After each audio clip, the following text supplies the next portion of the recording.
Hello বন্ধুরা, Shweta village cooking চ্যানেলে আপনাদের সবাইকে স্বাগত জানাচ্ছি। আশা করছি আপনারা সবাই খুবই ভালো আছেন আর সুস্থও আছেন। তো আজকে আমি একটা খুবই সহজ রেসিপি নিয়ে হাজির হয়ে গেছি।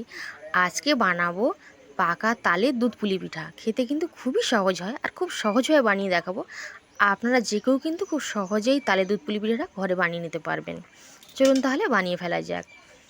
তো তালের দুধ পুলি পিঠা বানানোর জন্য আমি এখানে একটা তাল নিয়ে নিয়েছিলাম, আর এখন কিন্তু পাকা তাল হয়ে গেছে, বাজারেও কিন্তু পাওয়া যাচ্ছে।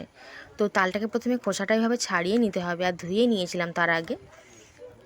তো তালটা ছেনে নেব প্রথমে, তো সেই জন্য খোসাটাকে ছাড়িয়ে নিচ্ছি।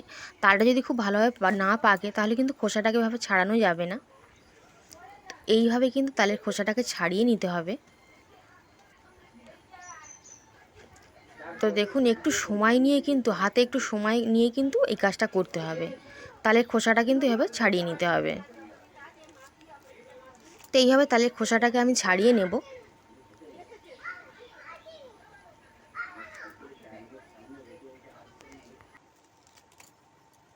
তো খুব ভালো করে দেখুন তালের খোসাটা ছাড়িয়ে নিয়েছি। এবার তালটাকে নিয়ে আমি দুভাগে ভাগ করে দেবো। অনেক সময় তালে কিন্তু তিনটে বীজ থাকে, তো এখানে দুটো মাত্র বীজ রয়েছে, তো অসুবিধা নেই। এবার তালটাকে কিন্তু আমি ছেনে নেব। তো সেই জন্য তালটাকে একটু জল দিয়ে কিন্তু হালকা করে একটু মেখে নিতে হবে। তারপর কিন্তু তালটাকে ছেনে নেব। তো আমি একটা বড় গামলার মধ্যে এভাবে একটা গ্রেটার নিয়ে নিয়েছি, এবং গ্রেটার কিন্তু সবার ঘরেই থাকে। তো আর হালকা করে তালের এই বীজটাকে কিন্তু একটু জল দিয়ে মিজে মতো নিয়েছি, নিয়ে কিন্তু এভাবে ঘষলেই কিন্তু তাড়াতাড়ি হয়ে যাবে। তারপর কিন্তু তালটাকে ছাঁকতে হবে। তো দেখুন, এভাবে কিন্তু অল্প করে উপর থেকে এরমভাবে ঘষলেই কিন্তু গ্রেটারের সাহায্যে খুব সুন্দরভাবে কিন্তু তালটা এরম বেরিয়ে চলে আসবে, তালের পাল্পটা বেরিয়ে চলে আসবে। আপনারা কোনো ঝুড়ি বা চুবড়ি বা স্টিলের যে চুবড়িগুলো হয় না, বা ফুটো ফুটো ছিদ্রযুক্ত থালা যেমন নিয়ে নিতে পারেন, বা বেতের ঝুড়িতেও কিন্তু তালটাকে এভাবে ছেনে নেওয়া যায়। এইভাবে একসঙ্গে তাল ছেনে আপনারা জাল দিয়ে ফুটিয়ে কিন্তু রেখে দিতে পারেন। যখন যেটা মন চাবে তখন কিন্তু তালের যে কোনো কিছু পিঠে হোক, ফুলুরি হোক, বড়া হোক, যে কোনো কিছু বানিয়ে নিতে পারবেন। তো এইভাবে এই তালটা থেকে সমস্ত পাল্পগুলোকে বের করে নিচ্ছি, নিয়ে আপনাদেরকে দেখাচ্ছি। তো তালটা থেকে দেখুন সমস্ত পাল্পটাকে বের করে নিয়েছি। এবার কিন্তু ছেঁকে নেব। তো ছাঁকবার জন্য আর একটা পাত্র নিয়ে নিয়েছি, আর এরকম বড় একটা ছাঁকনি নিয়ে নেব। যদি আপনাদের কাছে এরকম ছাঁকনি না থাকে তাহলে কিন্তু আপনারা রুমালে করে ছেঁকে নেবেন। আর ছাঁকবার ভিডিওটা কিন্তু ডিলিট হয়ে গেছে।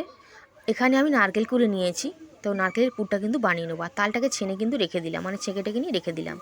তো পুরটা বানানোর জন্য অল্প করে আমি প্রথমে কড়াইতে জল দিয়ে দিয়েছিলাম, এতে কড়াইতে জড়িয়ে যাওয়ার সম্ভাবনা কম থাকবে।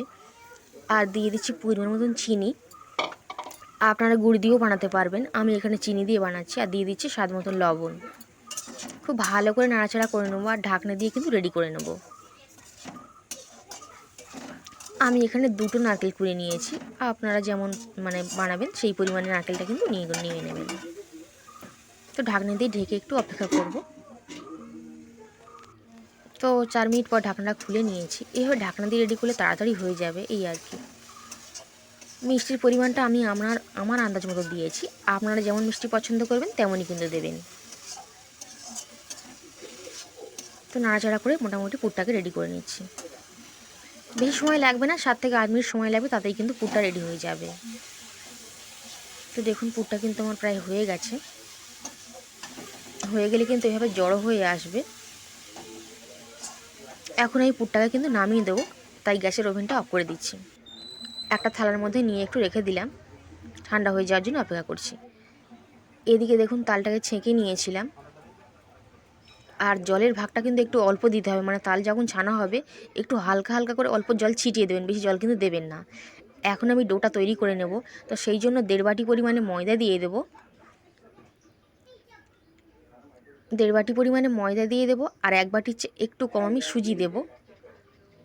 আর এটা নরম হওয়ার জন্য দিয়ে দেবো আমি 1 বাটি পরিমাণে আটা।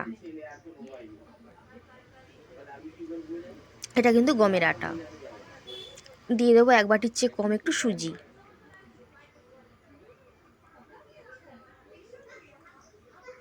এইভাবে বানিয়ে খেয়ে দেখবেন, খেতে কিন্তু ভীষণ ভালো হয়, আর পিঠে কিন্তু খুবই নরম হয়, মানে সদ্য বানালেও নরম থাকবে, এবং 1 থেকে 2 দিন পর পর্যন্ত রেখে দেবেন, তাতেও কিন্তু পিঠে কিন্তু খুব ভালোভাবে নরমই থাকবে। তবে সুজির ভাগটা একটু কম রাখবেন। আর দিয়ে দেবো পরিমাণ মতন চিনি। কারণ তাল কিন্তু স্বাদে একটু তেতো হয়, তাই 4 চামচ পরিমাণে চিনি এখানে আমি দিলাম। আর পিঠেতে একটু বা যে কোনো মিষ্টি জাতীয় খাবারে একটু লবণ দিতে হয়, তাই সামান্য লবণ কিন্তু দিয়ে নিলাম। এখন হাত দিয়ে খুব ভালোভাবে কিন্তু ডোটাকে বানাতে হবে। আর এখানে যদি আরও কিছুটা ময়দা বা কোনো কিছুর প্রয়োজন পড়ে তাহলে কিন্তু সেই রেসপেক্টে আরও সব কিছু বাড়াতে হবে। মানে ময়দা যদি বাড়াতে চান আটাও একটু বাড়িয়ে দেবেন, আর তার সাথে সুজিও একটু বাড়াবেন। মানে সব কিছুই ময়দা যেমন বাড়াবেন সব কিছু একটু অল্প অল্প করে বাড়িয়ে দেবেন। তো খুব সুন্দর করে মাখিয়ে নেব, নিয়ে কিন্তু একটা ডো বানিয়ে নেবো। আর ডোটা কিন্তু বিশাল যে শক্ত হবে এরকম কোনো কথা নেই, মোটামুটি ডোটা কিন্তু বানাতে হবে মোটামুটি সুন্দরভাবে। আর একদম নরম করে বানানোর কিন্তু দরকার নেই। তো সুন্দর করে আমি এরকম একটা ডো কিন্তু বানিয়ে নিয়েছি। এখানে আমি আরও কিন্তু ময়দার প্রয়োজন পড়েছিল, তো সেই জন্য আমি আরও একটু সুজি কিন্তু দিয়েছি। তো দেখুন একটু সময় নিয়ে ডোটাকে আমি রেডি করে নিয়েছি। আর এখন এই ডোটা থেকে কিন্তু আমি পিঠেগুলোকে বানিয়ে নেব। তবে সবগুলো পিঠে আজকে বানাবো না, কিছুটা ডো কিন্তু রেখে দেব, পরে আবার অন্য কিছু বানিয়ে নেব। তো একটু অল্প করে আটা ছড়িয়ে নেব আর এই পিঠেগুলো বানিয়ে নেব। যেহেতু দুধ পুলি বানাবো তো সেই জন্য লেচিগুলো একটু ছোট ছোট করে নেব, অল্প করে অংশ কেটে নেব হাতের সাহায্যে। আর এইভাবে একটু প্রেস করে গোল করে চ্যাপটা করে নেব। তারপর একটা খুলি মতন বানিয়ে নেব, মানে যেভাবে নারকেল পিঠে বানানো হয় আর কি, আপনারা সবাই জানেন। তো সেরকমভাবে বানিয়ে নিচ্ছি। আর তার মধ্যে নারকেলের পুরটা কিন্তু দিয়ে দেবো। পুরটা একটু বেশি করে দিতে হবে যাতে খেতে ভালো লাগে।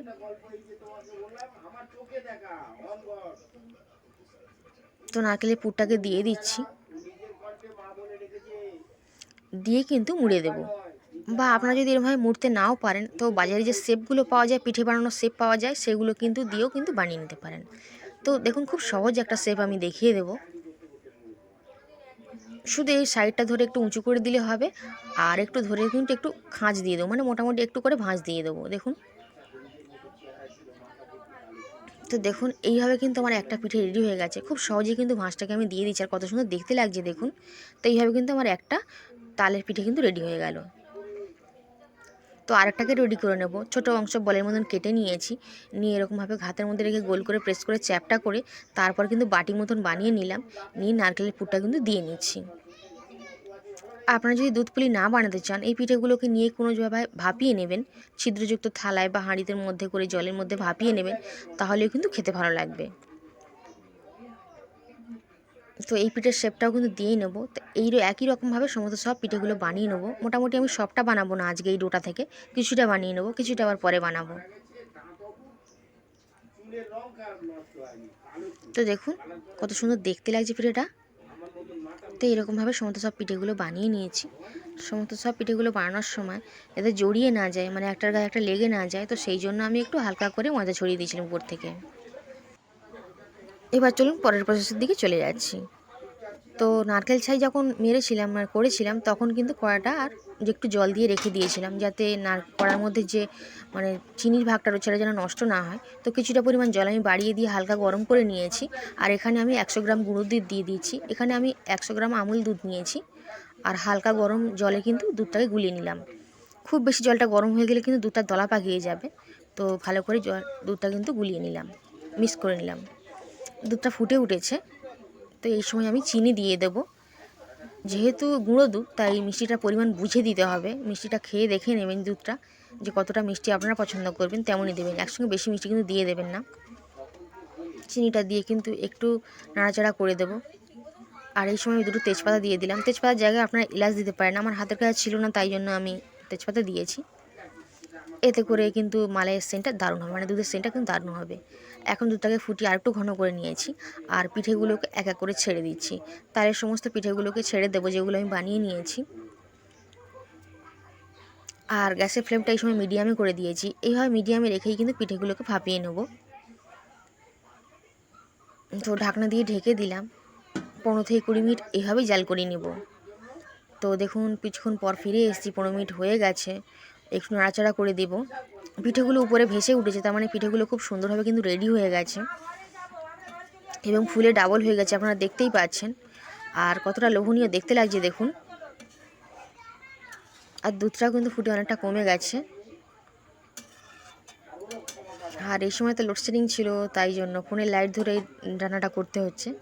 তো এখন আমি গ্যাসটা অফ করে দেবো, দিয়ে নামিয়ে নেবো। ঠান্ডা হয়ে গেলে কিন্তু আরও ঘন হয়ে যাবে। তো হাতে সময় আমার কম ছিল, তো সেই জন্য মোটামুটি গরম অবস্থাতেই প্লেটে নিয়ে নিচ্ছি। তো কয়েকটা প্লেটে নিয়ে নিচ্ছি, নিয়ে আপনাদেরকে দেখাচ্ছি।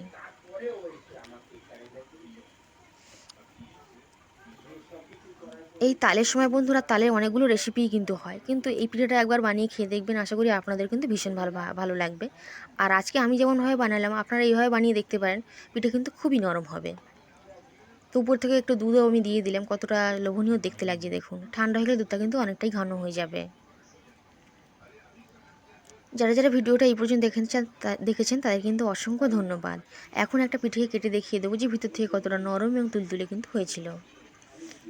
আশা করছি আজকে তালে দুধ পিঠেটা আপনাদের বেশ ভালো লেগেছে। যদি ভালো লেগে থাকে ভিডিওটি করতে অবশ্যই লাইক করবেন। চ্যানেল নতুন এসে থাকলে চ্যানেলটিকে সাবস্ক্রাইব করে নেবেন।